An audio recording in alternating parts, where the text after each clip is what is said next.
Hello, I'm Sebastian. Welcome to Nine Nar Trees podcast. Today, I will summarize and review the book. The Secret Language of the Body by Jennifer Mann is a mind-body focused guide that links everyday symptoms, stress patterns, and emotional overload to the state of the nervous system.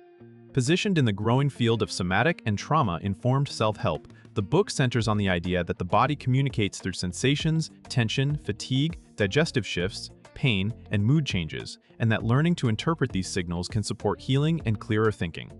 Rather than treating wellness as only a mindset project, Mann emphasizes regulation skills that help readers move out of chronic fight-flight, freeze, and into greater balance. The book speaks to people who feel stuck in anxious spirals, burnout, or persistent physical discomfort with no satisfying explanation, offering practical tools to reconnect with bodily cues and build resilience. It blends accessible education about stress physiology with concrete practices meant to be integrated into daily life, aiming to help readers feel safer in their bodies and more capable in their lives. I will give you key takeaways from this book. Firstly, nervous system literacy as the foundation for change. A central theme is learning to recognize the nervous system as a moment-to-moment regulator of energy, attention, emotion, and physical function. The book frames many modern problems such as chronic stress, irritability, brain fog, and restless sleep as signs of a system that has been pushed into protective modes too often and for too long. By building nervous system literacy, readers can shift from self-blame to understanding patterns, what activation feels like in the body, how shutdown differs from calm, and why the same external situation can feel manageable one day and intolerable the next. This topic also highlights how regulation is not a single technique but a skill set involving awareness, pacing, and recovery. The reader is encouraged to notice early signals like tightened jaw, shallow breathing, clenched stomach, or racing thoughts, then respond before escalation. In practical terms, this creates a feedback loop. Name the state, choose a regulating action, and track the outcome.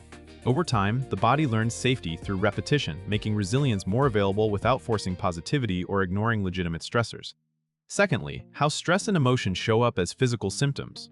The book explores the idea that the body expresses psychological strain through physical channels, especially when feelings are suppressed, overwhelming, or never given a path to complete. Readers are guided to connect dots between emotional triggers and bodily responses such as headaches, muscle tension, digestive discomfort, skin flare-ups, fatigue, and changes in appetite. Instead of suggesting that symptoms are imaginary, this topic reframes them as real biological messages shaped by stress hormones, inflammation pathways, and autonomic responses. The practical value is in becoming a curious observer. What happens in my shoulders during conflict? In my breath during pressure? In my gut during uncertainty? By mapping these patterns, a person can identify recurring stress loops and intervene earlier. The approach also encourages respectful interpretation. A symptom can be a cue to rest, to set boundaries, to seek support, or to process emotion in a safer way. This perspective can reduce fear around symptoms because the body is no longer an enemy but a communicator. For many readers, that shift alone can lower baseline tension and create momentum for healthier choices and medical follow-up when needed.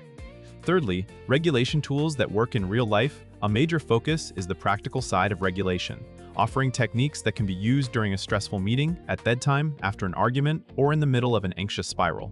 The methods are typically oriented toward bottom-up change, meaning they start with the body and nervous system rather than relying only on willpower or reframing thoughts. Readers can expect practices involving breath, grounding through the senses, gentle movement, posture shifts, and ways to discharge excess activation safely. The emphasis is on small, repeatable interventions that build capacity over time, not dramatic catharsis. This topic also includes the idea of titration, taking change in small doses so the system does not become overwhelmed, and pendulation, moving between comfort and discomfort to widen the window of tolerance. The book encourages personalization. What calms one person may agitate another, so the goal is to experiment and track results. Importantly, regulation is presented as proactive, not only emergency care. Building routines that include micro-breaks, recovery rituals, and cues of safety helps the reader maintain steadier mood, clearer thinking, and better physical ease across everyday life. Fourthly, healing through safety, boundaries, and self-trust. Beyond techniques, the book frames healing as a relationship with the self, where safety is cultivated internally and reinforced externally. This topic highlights how chronic dysregulation often comes from environments where needs were minimized, emotions were unsafe, or pressure was constant. In response, people may become high-functioning but disconnected, or they may struggle with shutdown, avoidance, or emotional reactivity. The book connects regulation to boundaries, showing that calming the body is harder when life demands are unrelenting or when relationships repeatedly trigger threat responses. Readers are encouraged to build self-trust by listening to cues of overwhelm and responding with protective action, such as saying no, slowing down, or asking for help. This is not framed as selfishness, but as biological necessity.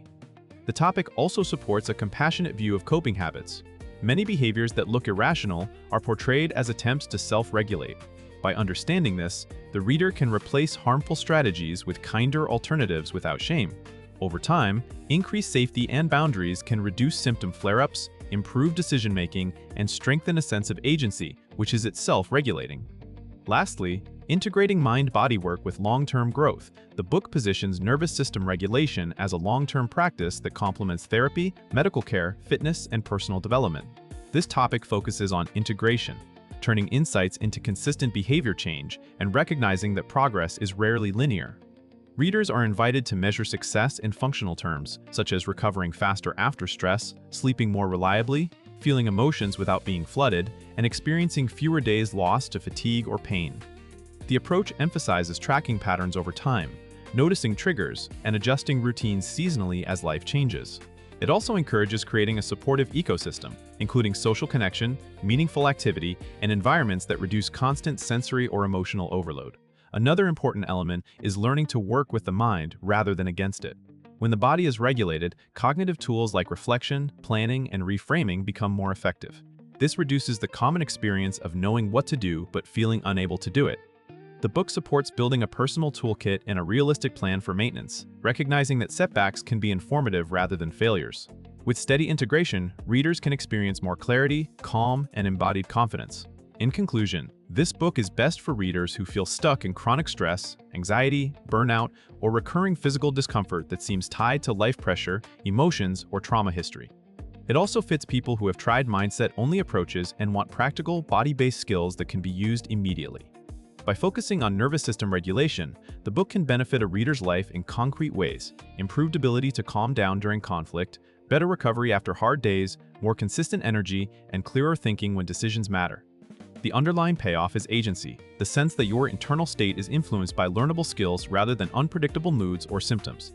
Compared to many similar wellness titles, the value here is the emphasis on interpreting bodily signals and building a personalized regulation toolkit rather than offering a one-size-fits-all plan. It treats symptoms as meaningful data, encourages gradual capacity building, and connects self-care to boundaries and safety, which many books overlook.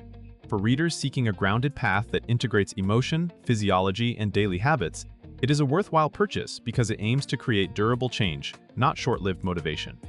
If you would like to support Jennifer Mann, you can buy the book through the Amazon link I've provided in the podcast description. After reading the book, please let me know what you think and share your thoughts. See you around.